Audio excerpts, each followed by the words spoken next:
अपने आका मौला सल्लल्लाहु ताला अलैहि वसल्लम की मुक़द्दस बारगाह में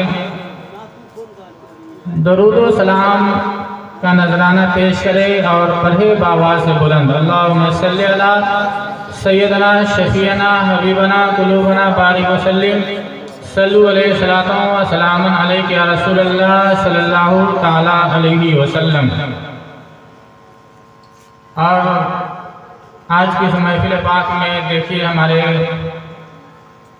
भाई अमीरुल हक साहब भी अपना कैमरा लेकर हाजिर हैं।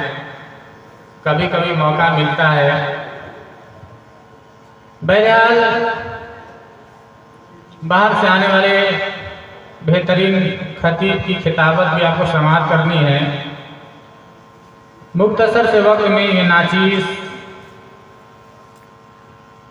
कुछ अल्लाह उसके रसूल की बात बयान करके अपनी जगह ले। मन्नत शुरू ज़माने से लोग मानते हुए आ रहे हैं। मन्नत मानना कोई नई चीज़ नहीं है, बल्कि ये पुरानी है। हज़रत मूसा अलैहिस्सलाम के दौर में भी और बहुत सारे दीगर अंबिया से ये बात साबित है कि उनके दौर से ये चीज़ चला आ रहा है। लेकिन जिस मजहब को हम मानने वाले हैं, हम लोग मजहब इस्लाम में, वो मजहब हमें क्या सिखाता है मन्नत के बारे में। मेरे आका सरवरी कायनात सल्लल्लाहु ताला अलैहि वसल्लम के नवासे हजरत इमाम हसन इमाम हुसैन बीमार हो गए। हमारे और आपके प्यारे नबी सल्लल्लाहु ताला अलैहि वसल्लम अयादत के लिए गए।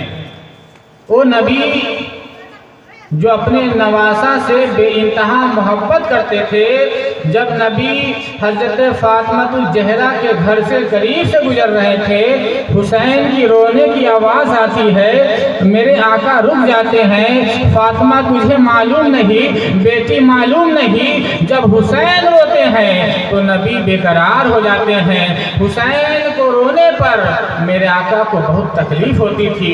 मेरे आका के नवासे हजरत इमाम हसन इमाम हुसैन बीमार हो गए। मेरे आका अपनी बेटी से कहते हैं, बेटी मन्नत मान लो कि मेरा बेटा अच्छे हो जाएंगे, तंदुरुस्त हो जाएंगे, सेहतमंद हो जाएंगे तो मैं रोज़ा रखूंगी। मन्नत मानिए लेकिन गलत नहीं। कोई मान लेता है कि हम ढोलक बजा लेंगे, कोई मान लेता है कि हम बाजा बजा देंगे, कोई मान लेता है कि हम ऑर्केस्ट्रा कर लेंगे। जो हमारा धर्म हमारा मजहब कहता है उसी चीज़ को मानना है। शरीयत के हद में अगर गलत चीज़ मानते हैं तो शैतान उसमें मदद करता है। आपका गलत मन्नत मानते हैं, शैतान उसमें मदद करता है, गुमराह हो जाते हैं, ईमान ख़त्म हो जाता है, फिर नुकसान ही नुकसान होता है। हमारे और आपके प्यारे नबी ने क्या सिखाया? अपनी प्यारी बेटी को बताया, बेटी मन्नत मान लो, इमाम हसन इमाम हुसैन अगर अच्छे हो जाएंगे तो हम रोज़ा रखेंगे। हजरत फातिमा ज़हरा खातून जन्नत ने ये मन्नत मान ली कि मेरा बेटा हजरत इमाम हसन इमाम हुसैन अच्छे हो जाएंगे तो मौला मैं रोज़ा रखूंगी। हजरत इमाम हसन इमाम हुसैन अच्छे हो गए तो रोज़ा की नियत कर ली खातून जन्नत ने। नबी की प्यारी बेटी फातिमा ज़हरा ने नियत कर ली रोज़ा की। रोज़ा की नियत कर ली। शाम के वक्त घर में इफ्तार के लिए कुछ नहीं,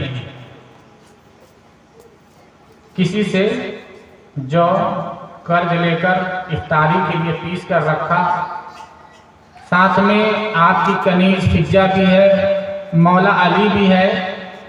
चंद हज़ार इफ्तार करने के लिए बैठे।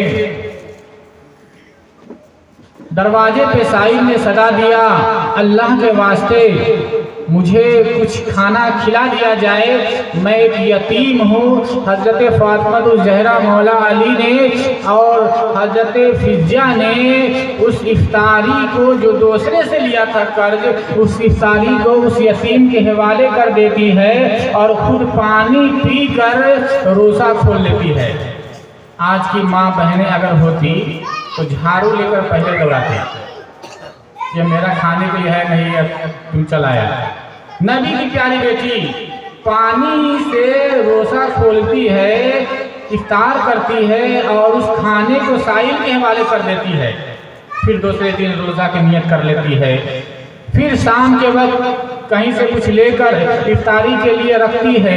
फिर एक फ़कीर ने सदा दिया, अल्लाह के वास्ते मुझे कुछ खाना खिला दिया जाए। हज़रत फ़ातिमा ज़हरा ने उस खाने को, उस इफ्तारी को उस फ़कीर के हवाले कर देती है। फिर पानी पीकर रोज़ा खोलती है। फिर तीसरे दिन यानी रोज़े की नियत कर लेती है। शाम के वक्त फिर किसी से कर्ज जौ लेकर पीस कर इफ्तारी के लिए रखती है। फिर किसी कैदी ने दरवाजे पे आवाज दिया, अल्लाह के वास्ते मुझे खाना खिला दिया जाए, अल्लाह की रजा के लिए मुझे खाना खिला दिया जाए, कई दिन का भूखा हूँ, मैं कैदी हूँ। हज़रत फ़ातिमा ज़हरा नबी की प्यारी बेटी खातूने जन्नत ने अपने उस इफ्तारी को उस कैदी के हवाले कर देती है।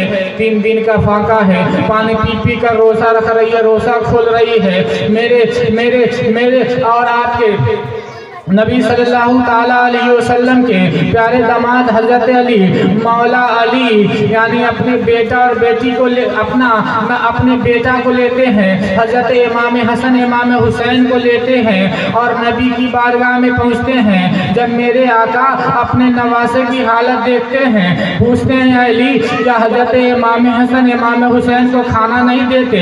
या रसूल अल्लाह, हज़रत अली अर्ज़ करते, या रसूल अल्लाह, आप अपने नवासे की हालत देखने से बेहतर है कि आप अपनी प्यारी बेटी की हालत देख ले।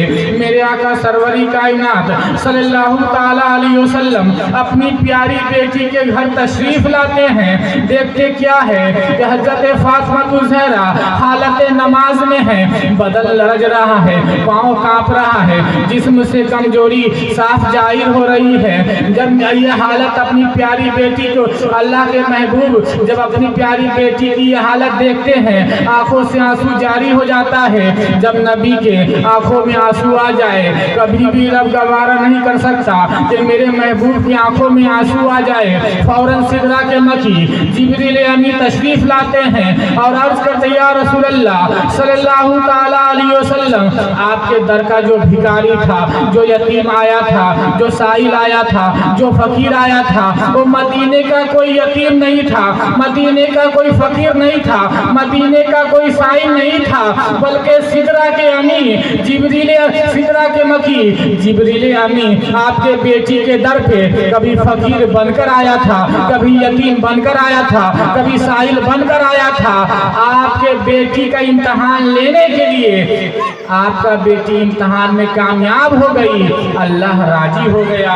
हज़रत मोहतरम, ये मेरे आका का तालीम है, ये खातून जन्नत की तालीम है कि अगर कभी मन्नत मान लिया जाए तो किस तरीका के मन्नत मान लिया जाए कि पूरा किया जाए और हर हाल में सब्र का दामन न छोड़ा जाए। अगर आज की औरत, आज की माँ और बहनें अगर 3 दिन भूखा प्यासा रहे, सबसे पहले शौहर को गाली देगी, अगर कोई मांगने आ जाए तो उसको गाली देगी। लेकिन हज़रत फ़ातिमा ज़हरा ने सब्र किया और अल्लाह ने सब्र का बेहतर अजर अता फरमाया। सब्र करा तो मन्नत, अगर कोई बीमार हो जाए, कोई मुश्किल हो जाए तो नफिल नमाज की मन्नत मान लीजिए, रोज़ा की मन्नत मान लीजिए। उजूल फजूल मन्नत से दूर रहिए, उजूल फजूल मन्नत से दूर रहिए। हज़रत मोहतरम, और जब ये सारा चीज़ करेंगे आप तो आपको इबादत का भी सवाब मिलेगा, नेकी का भी सवाब मिलेगा और अल्लाह ताला रब्बुल इज्जत आपके जो जायज़ तमन्ना है उस तमन्ना को अल्लाह पूरी फरमा देगा। क्या नहीं है, हर चीज़ है। कुरान और हदीस में एक सहाबी रसूल थे, उन्होंने घर में फाका था, तंगदस्ती थी। तो मेरे आका सरवरी कायनात सल्लल्लाहु ताला अलैहि वसल्लम की बारगाह में पहुँचते हैं। या रसूल अल्लाह, बहुत तंगदस्ती है, फाका है, गरीबी है।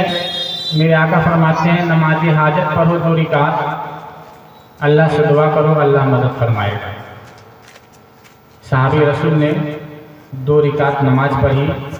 बीवी से कहा देखो घर में कुछ है, कहा नहीं।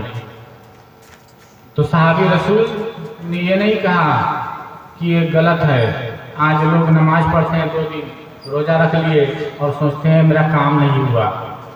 सहाबी रसूल कहते हैं कि नहीं, बल्कि हमारी नमाज में या वजू में कोई कमी रह गई हो, फिर वजू बनाया, फिर नमाज पढ़ी, फिर देखा, खबर लिया, कहा कुछ नहीं। कहा नहीं, मेरे आका के फरमान कभी गलत नहीं हो सकता, इसलिए फिर वजू किया, फिर नमाज पढ़ी। तो जब तीसरी मर्तबा घर में जब नज़र दौड़ाई तो घर के चक्की से आटा गिर रहे थे। ये मेरे आका का फरमान है। तो हज़रात मोहतरम, जायज़ मन्नत माने। सरकार तेगे अली का एक वाक़ियात आप समाप्त कर ले। सरकार तेगे अली का एहसान बहुत बड़ा है वैशाली और मुजफ्फरपुर वाले पर। नहीं तो बहुत सारे जो है इस इलाका में न कोई हाफिज मिलता था, न आलिम होता था, न कोई कारी, न मुफ्ती। अगर 6-6 महीना छुरी पे लोग, जो पहले के लोग हैं उनको मालूम होगा, छुरी पे फुकवा कर रखते थे, जमा करवाते थे। किसी का इंतकाल हो जाता था तो बहुत सारे वक्त उसको जनाजा पढ़ाने वाला भी नहीं था। बांस के निशान गाड़ देते थे लोग, ताकि पता चले कोई गुजरने वाला कि इसका जनाजा की नमाज नहीं पढ़ा गया, तो पढ़ने आता हो तो पढ़ दे। ये हालत थी। लेकिन तो सरकार तेगे अली बिल्कुल अल्लाह के नेक बंदे थे, अल्लाह के मुकद्दस वली थे। उनकी एक वाक़या से समाप्त कर लीजिए। एक शख्स निगाहे वली में ये तासीर देखी, निगाहे वली में ये तासीर देखी, बदलती हज़ारों की तकदीर देखी। सरकार तेगेली की बारगाह में एक शख्स पहुंचा जिसके दिल में सुराख हो गया था, दिल छन्नी छन्नी हो गया था। डॉक्टर जवाब दे दिया था जहां पे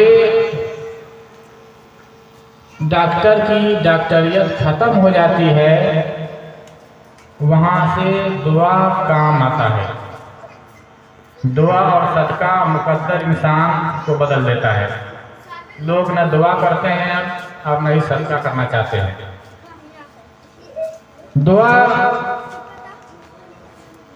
से लोग कोसों दूर हो गए हैं और सदका तो बिल्कुल ही नहीं करते। किसी ने कहा सुरकाही की धरती पे चले जाओ, वहाँ एक अल्लाह का मुकद्दस वली है, वो दुआ कर देंगे, अल्लाह शिफा अता फरमा देगा।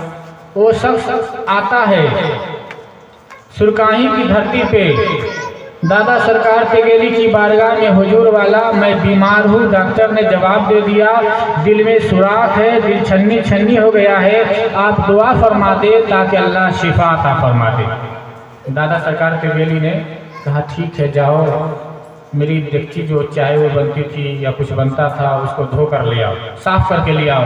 वो बंदा दिल्ली से जो आया था कल पे पहुंचता है, नल पे पहुंचता है, डेगची को साफ करता है, लेकर आता है सरकार सुरकाही की बारगाह में। सरकार सुरकाही फरमाते हैं अभी अच्छा से साफ नहीं हुआ, फिर लेकर जाओ। इसी तरह 2-3 बार करवाए। आखिरी बार वो कल पर जब पहुँचता है वो इंसान सोचने लगता है कि यहाँ तो हम दुआ करवाने के लिए आए थे, यहाँ तो दुआ करवाने के लिए आए थे, लेकिन ये तो अपना ही काम कराने लगे। लिहाजा उसने पीछे के रास्ते से बावर्ची खाना में डेगची को फेंकता है, दिल्ली का रास्ता लेता है। जब दिल्ली की धरती पे पहुंचा तो देखता क्या है, दिल में कोई तकलीफ नहीं है, दिल में कोई शिद्दत नहीं है, दिल में कोई दर्द नहीं है। वो इंसान डॉक्टर के पास जाता है। जब डॉक्टर उसका एक्सरा करके देखता है, इंसान तुमने दुनिया का कौन सा ऐसा डॉक्टर से इलाज करवाया? तो मैंने पहले इलाज किया था, मैंने पहले एक्सरा करके देखा था, तुम्हारे दिल में सुराग था, दिल छन्नी छन्नी हो गया था।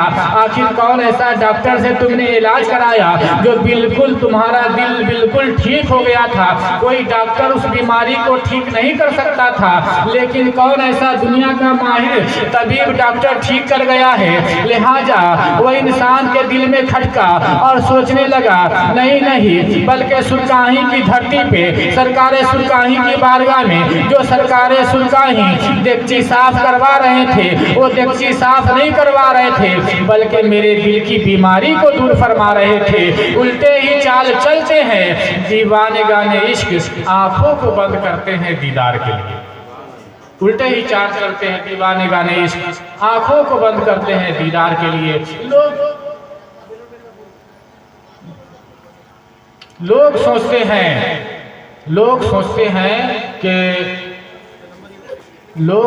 हैं कि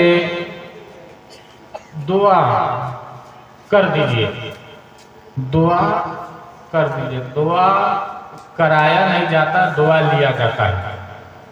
इस मतलब कि अल्लाह जब आप बहुत गौर करें, समझेंगे तो समझ में आएगी। दुआ कराया नहीं जाता।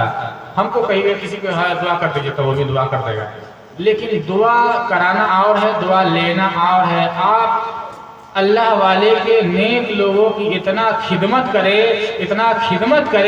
कि उनके दिल से खुद ब खुद दुआ निकल जाए, खुद ब खुद दुआ निकल जाए, तो वो दुआ जो है अल्लाह की बारगाह में काबिल कबूल है, अल्लाह की बारगाह में कबूल हो जाती है। तमन्ना दर्द दिल की है तो कर खिदमत फ़कीरों की, तमन्ना दर्द दिल की है तो कर खिदमत फ़कीरों की।